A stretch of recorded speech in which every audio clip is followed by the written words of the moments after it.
Hello guys, আমি আবার চলে এসেছি নতুন একটা মিনি ভ্লগ নিয়ে। আজকে সাথীর বাড়িতে পুজো ছিল, কালী পুজো। তো গিয়েই দেখো খেতে বসে পড়েছি। মানে খেতে কি সামোসা নিয়ে এসেছিল ওর মা, তো আমাদেরকে দিয়েছিল, দেব খাইনি। যাই হোক, আমি একটু নাচানাচি করছিলাম। ব্যাপারটা আমারই বেশি মজা ব্যাপারটা ওদের থেকে।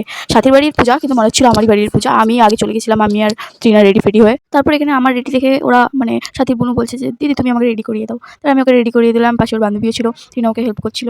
আমি জাস্ট ওকে মেকআপ করে বলছিলাম যে রিভিউ দেবো বলে, আমি তো দেখিনি, দাঁড়াও আগে দেখি তারপরে তো রিভিউ দিব। আর এখানে এসেও গেম খেলছে। মানে তারপরে এইসব করতে করতেই আমরা ঠাকুর আনতে চলে যাই। ঠাকুর আনতে গিয়ে দেখো এখানে নাচ করছিলাম, আলাদা লেভেলের নাচ হচ্ছিল। মানে সাথী আমি আর আমরা কোনো হুঁশিয়াই ছিলাম না।